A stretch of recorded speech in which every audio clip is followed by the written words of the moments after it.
All right, everybody. So it's been a while since I did anything video-wise with my Ace Tune channel.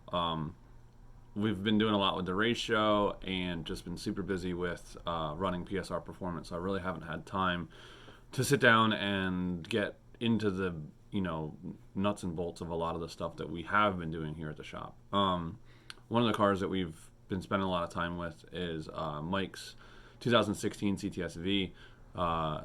Pretty cool setup. It's basically just a bolt-on LT4, CTS-V with the 8-speed auto trans. Basically, what we're looking at with it is we've had this goal of trying to get into the 9s, and we've spent a couple times at the track here and there. I was doing some other drag racing at the time, running another car, and just kind of letting Mike have fun at the track, but it wasn't really like 100% focusing on what he had going on. It was more like, oh yeah, that log looks pretty good, like, oh yeah, that looks a little weird or whatever. I wasn't like really going out and like watching him do passes and stuff like that. Basically we were running, I think like the best he had done was like a 10:30, somewhere around there. The car had gone like right out of the box. I think the fastest it went was like a 6.8 in the 8th mile. And I believe he did like I want to say like first pass like a 1070. I don't remember exactly. But I kind of spent some more time going over some of his, basically the transmission tuning more than anything else that I was spending time with.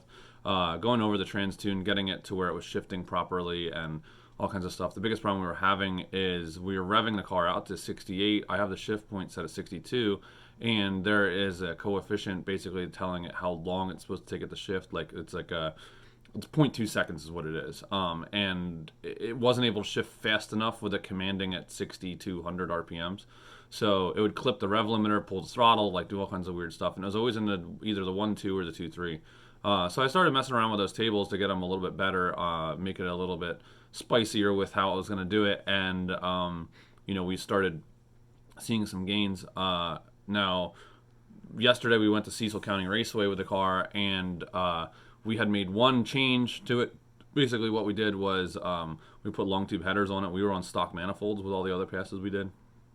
So first run out, it went 10-1. I saw it clip the limiter on the 2.3 shift, and that made it kind of stumble a little bit, as you'll see in the video. And then second run, I made some changes to it, and like I said, our whole goal has been to run that 10. We wanted to go into the 9s, and we had been seeing a progressive change to go into the low 10s. So we ended up second run, I made some changes in the log, and I ended up seeing that like I had said, the first run it had clipped the limiter, pulled the throttle like crazy. We actually saw it get a little, like, it didn't even go on the throttle that well. And the basic thing with this car is like it's not really a good way to like foot brake it. It'll foot brake, but it actually seems to leave better just from leaving from an idle. Basically, when we're leaving from an idle, it has this like, it's like a throttle ramp in. So it's like not dumping the throttle like as soon as you come onto it, and it's kind of weird. So I was adjusting that to see how fast I could get the ramp in, basically. Second pass, it went 10.004. We were 4 thousandths away from going a 9, which was kind of a kick in the balls in a moment. But I saw something else in the log where again it went and clipped the limiter. You'll see in the video here. Basically, what happened was it clipped the limiter. It kind of stumbled a little bit, and it's one of those things where I'm like, man, like I knew it had more in it. I actually heard the tire spin just a little bit at like 30 feet out. So like the thing's moving. A 4,500 pound car. It's making 780 wheel horsepower right now. So our third run, I again addressed that, basically changing the parameters around a little bit with the shifting. My main thing is like I don't want to go and just turn everything off. What can happen with these is if you go and just turn the torque management off, it's super hard on the trans. The trans needs to be able to adapt to what's going on, so it doesn't hit it too hard. And what happens if it hits them too hard, it basically burns the clutches out. So I'm kind of progressively always looking for just pushing it a little bit till we get to that point so that we don't, kill it. It's still a stock 4,500 pound car basically. So you know, what we ended up doing is I made another change in that shift parameters. I went a little bit tighter on the shift timing, which I'm not talking about spark timing. I'm talking about the time it takes to make the shift. I actually went outside of what you're supposed to do, and I was kind of like, well, I guess we'll just see what happens. So we ended up going to 998, which we were like, oh my god, we finally went in the nines, and you know, we were really happy and all that kind of stuff. Like, we're still on a 19-inch, like the factory wheel, as you see in the videos. We're running a drag radial, obviously, but like we're still on a stock wheel.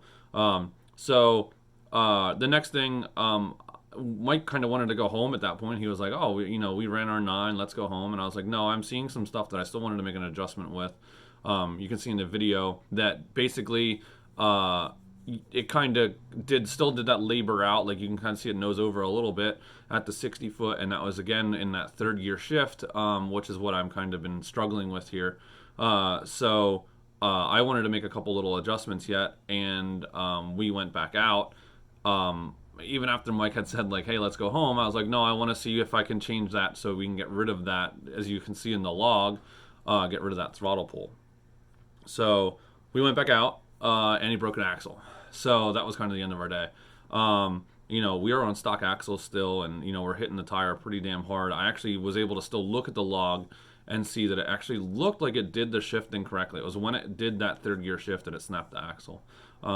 So I'm hoping with our next outing here, after we put some new axles in it, that we're going to see some better 60 foot out of it. We're already doing, I think it's like 1.4 something in the 60, which is pretty damn good. I'm hoping that we can do a little bit more and really get this thing moving down the road. So I'm going to go through our logs here and kind of explain some of this stuff, and we can kind of go from there. S1, where we ran a 10.1. As you can see, there's a ton of data here. As far as the LT4s go, we're running a crazy amount of PIDs when we're going through and doing our stuff here.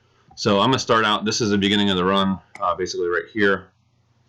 I'll kind of run you guys through and show you what we're looking at. So one of the big things with LT4s is they have these different temperature sensors. You have the one in the box, the air box. You have the one built into the map sensor, and then you have a calculated, which is kind of a coefficient between these two. This kind of plays a role in what goes on, obviously, going down the track, because you get the thing pretty hot. So basically, as you can see, we leave here, we come out. I'm going to stop about 5,000 RPMs here.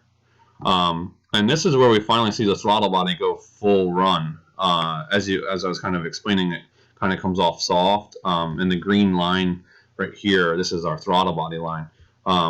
As you can see right here is the yellow line is actually where Mike hits wide open throttle. So you can see the delay here coming out in run 1, where it doesn't really come on the throttle until we're actually into second gear right there.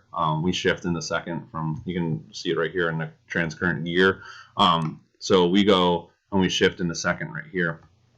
And then you see the throttle comes up and actually loses a little bit. Like right here, we actually drop down to 65% throttle. And the reason being is, if you look here, we have our axle readings. Basically, this is a commanded amount of torque at the axle. And when the driver demand is actually on the same page, you can see how these lines are starting to cross here. When these start getting close to each other, it actually creates an issue. So basically what ends up happening is it pulls the throttle down, like you see right here.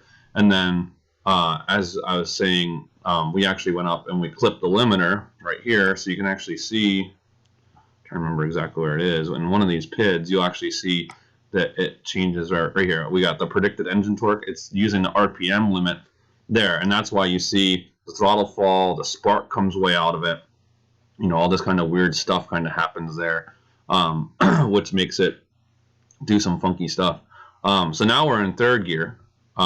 It's kind of weird how the delay is with the transcurrent gear. We're already in third, but it says it's still in second. And you can see the driver demand is still very, very close in this area. That's why you kind of have this weird throttle blip going on. And we come across and run the rest of our run out. Now we're in fourth. It's our fifth gear shift. And then we go out and we're in sixth gear. So this is all the way out, end of the run right here.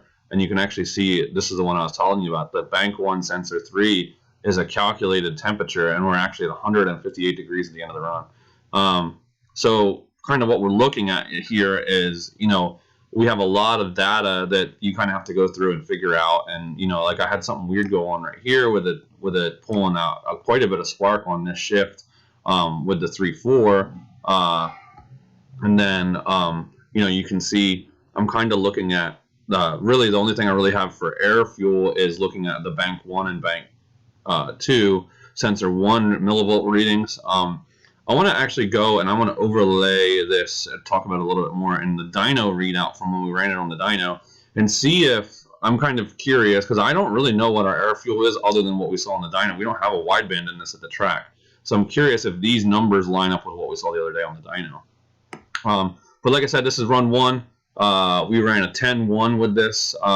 You know, we had a bunch of little bobbles here, you know, in this area here in the beginning, but you know, we got a pretty good run out with it. And I didn't even notice this right here until just now. If you look right where we're at here on this lower chart, we had the fuel pressure drop out like crazy too. This is kind of a byproduct. I've noticed this with the secondary pump that we have is, and when it's not like been kicked on, it doesn't always, you know, have a commanded pressure, because you can see it like the rest of the way through the run we're at 75 pounds. We're not running out of pump here, but there was definitely something going on here where it's losing fuel. That being said, this is run 1. You know, it was a little messy. I have the overlay for the other runs as well we're going to go over. I don't know where the video is for run 1, but run 1 and run 2 look the same, so I'm going to put run 2 in here now so you guys can see that as well.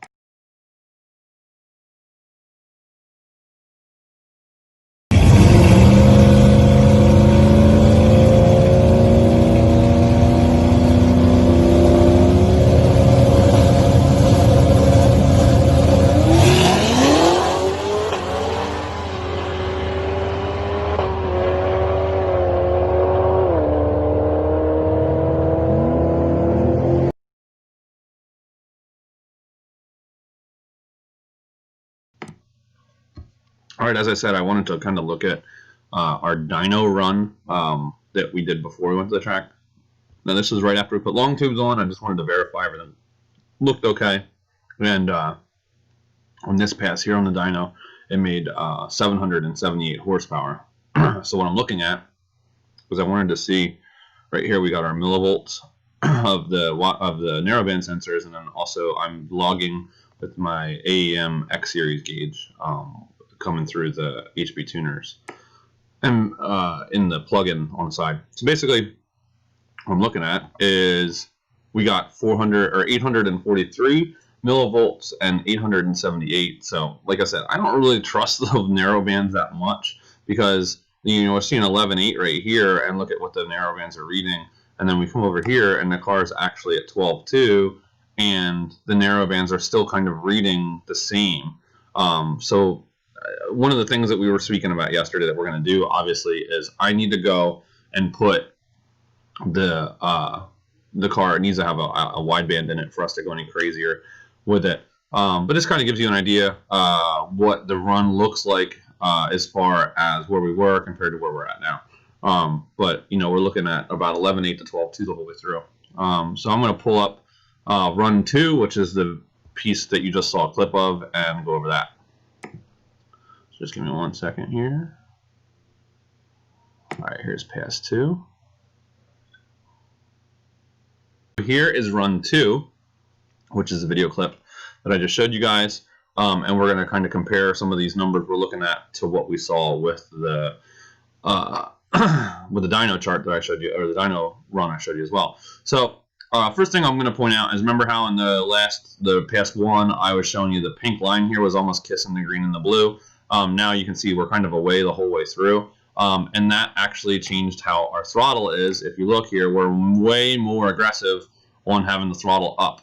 Now, when we do the 1-2 shift, we're in 1, we go to 2, and you can kind of see how the red line here is our RPM line. There's no dither to this at all. It just kind of slipped 1-2, nothing. You know, it's not hitting it hard. It's not dropping a converter, nothing like that. It's just kind of going through and making it shift. Now, it kind of plateaus out right here, basically because of this spark pull, which I don't know why. It happens on the dyno, and this is the first time I've actually seen it happen on the track. But for whatever reason, this thing on E85 hits a torque limit up in this tabling here that makes it pull the timing down as much as it does. Okay, but there's really nothing, like, there's no like setting that I have found that makes this happen. I actually want to dig into it a little bit more today now that I saw it happen at the track, and now it's becoming an issue. It was on the dyno. I was like, okay, I'm just never going to really get the full number of what I get, because when this happens, it happens at 6,000 RPMs on the dyno, and when it does it, it falls out so hard that this point where it happens is actually my peak horsepower. So that kind of becomes a little bit of an issue. You can just set it right there. Thank you. Okay, thank you.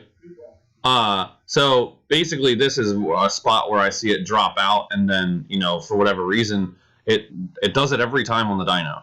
But if I put it on pump gas, it doesn't do it at all. So I have no idea why this happens yet. It's one of those things I do want to dig into a little bit more and get some more information on it. But you know, as you can see, the RPM actually flatlines here a little bit, and then we come up, and you'll see right here we clip the limiter again. And when it clips the limiter, it pulls the throttle out again, pulls the spark down, all that fun stuff. You know, if I scroll down here and show you guys again, right here in the predicted engine torque tabling, it's going to go, I didn't do it. Well, it clipped the limiter no matter what. I don't know why it doesn't show me what I was looking for there. But, you know, basically that little blip that we're seeing there is just enough to get it to where, you know, it's going to screw everything up for us. And you can see, because of it right here real fast where the torque management advances, you see it pull the torque management down because of it clipping the limiter. So now we're into third. We come out here, and there's a little bit of a waver right here that I am seeing as well. It kind of looks like, you know, almost like a shift right here. And I don't know if that was a little bit of converter slip or what was going on right there, but something weird is definitely going on here. And I went in and made some adjustments for the next one on that. And you can see, actually you can see it right here, the torque converter slip when we did the shift was 525 RPM. And we actually see it come up to almost, what was that, about 1100 almost. Yeah, so it slips up, and then you see it really kind of digs in there, and then, you know, bleeds back off as we're going through here. So next thing, come out through, and we see it kind of, you know, run through its motions here. We get up into 6th gear, and, you know, we shut down the run. The one thing that I did notice with this run is it got a little bit hotter coming through. We started at about the same temperature, so we saw a little bit more going on here than we did before. That being said, look at where our narrow bands are compared to what we saw in the dyno. So I'm kind of hoping that, you know, what I'm seeing here with the narrow bands is going to translate over to the AFR as well. So this is our run 2. I am going to put the post in here for run 3, and then I'll go over the log for that.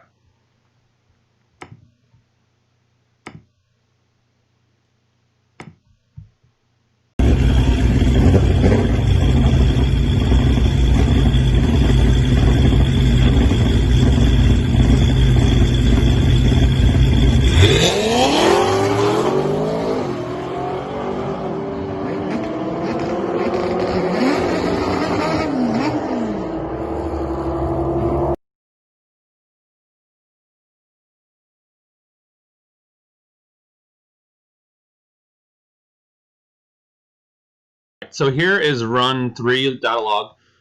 As you guys just saw, the pass that I just posted the video, or the video that we just linked in there, that was the 998.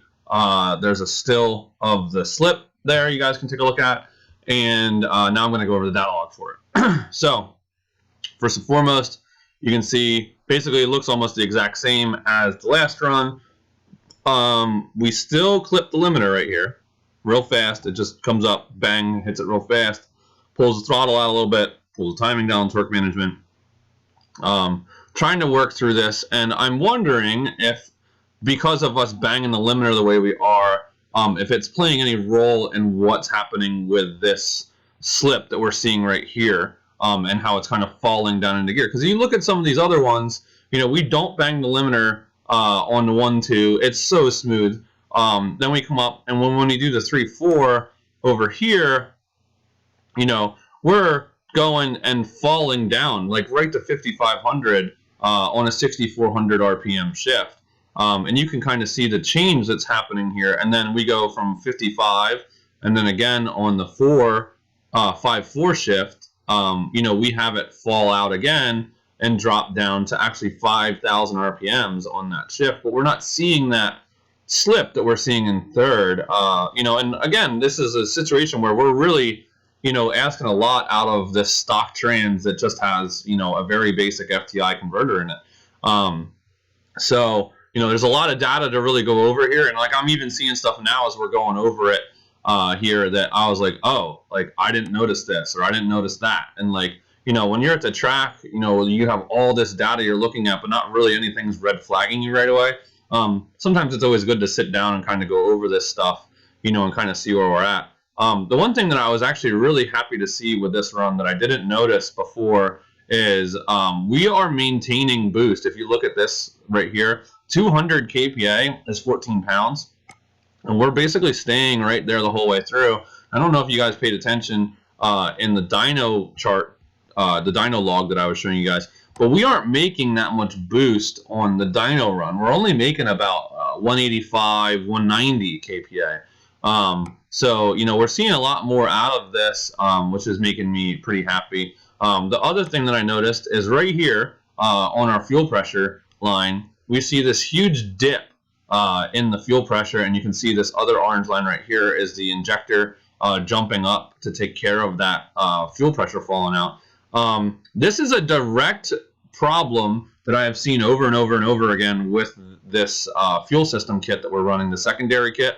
I don't know, somewhere in here I have logged how much gas we have in the car, but let's see here. The fuel tank has 6.8 gallons in it, but we're actually running it out of gas. This is what's happening. The pickup on the pump is actually on the front side of the tank, which is just the way the kit's designed. I don't agree with it, but basically what's happening is it's dropping out the fuel pressure because everything in the tank is sloshing rearward, and we're seeing such a jump, like, you know, in the way this car is pulling through. Basically at this point we're through the 60 foot. The way this car is pulling through in that range, it's making it slosh the tank, and this is happening. Now, it didn't happen in any other runs because we have more gas in the car, but now we're getting to where it's lower. You know, and I had even at one point been like, you know what, I should probably go and put some more gas in it, and I didn't. You know, hindsight's 2020, I should have done that. But now we know for the next one. Other thing I want to look at here is the temperature. At the beginning of the run, what are we at? We're at 117 on banked on sensor 3, and then at the end we are at 158. So we stayed a little bit cooler here. Our interchillers, you know, it's working hard to try and keep up with all this during the run, and there's not really any way for us to shock the system to get it colder, you know, other than letting it sit there and just run the interchiller before we do our run. So this is run 3. You know, a lot of data in here. I'm welcome to any kind of questions you guys have or whatever.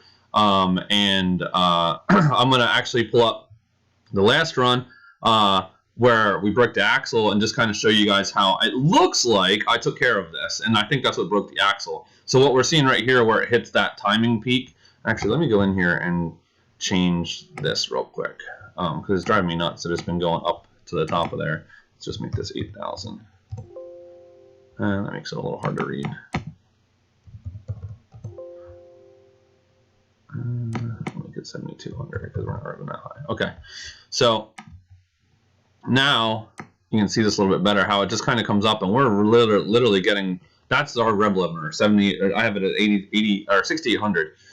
So it's basically hitting that and falling, which was kind of our problem we were having all day yesterday. I feel like I get rid of this section right here we see. And like I said, this is about the 60-foot mark. If I get rid of this, you know, area going on, we're going to be, you know, roughly half a tenth or not, if not more, quicker with the car as it sits, because it's actually, you know, kind of dithering a little bit when this happens. So you know, it's kind of a lot, like I said, a lot of data here. We have a lot going on. I have a lot of time in putting together what we have here, and still am, you know, to this very moment, still kind of wrapping my head around some of the information, learning it, getting it to where I need to be. You know, I've been doing ECU tuning like this for about 13 years now, and the Gen 5 ECU is probably one of the, you know, more ridiculous ones to try and break down all the information and get them figured out from where they are. It's not near as easy as, you know, some of the older GMs like the Gen 3s are very, very easy. And the Gen 4s are a little bit more complicated, but, you know, you start diving into all this torque management that we're like, I literally have 2 graphs set up right here just for torque management.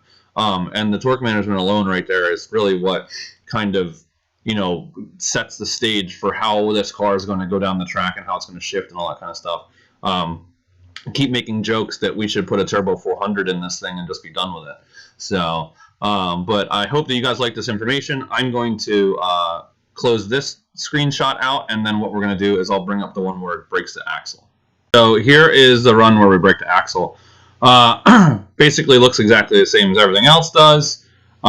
We get to about right here, and we're going to complete the shift right here on the the 2.3. But you can see it kind of goes like straight from 6 to 65 and then bangs the rev limiter. And it looks like it's super, super hard for me to tell, but it looks like the way that this all transpired and happened, it was making that shift earlier like I was looking for. I'm just not 100% sure, you know, whether it did or not, you know, or if it was something that was going on there. But you know, it did chatter the tire. There was some weird stuff that happened there when it went to make the shift. And basically what we're going to do is we're going to switch over to dry shaft shop axles and kind of go from there. So, you know, this is a really just quick rundown, gives you a basic idea of what we had going on. And we'll close out the video, and thank you guys for, you know, watching all this. All right, everybody, thanks for tuning in. Hopefully, you know, you guys kind of got some information that possibly helps you in the future, or whatever the case may be. If you have any questions, feel free to comment below, or you can shoot me a message directly, whatever you want to do. And please like, share, and subscribe some of the stuff on our channel, and then also the race show. Thank you.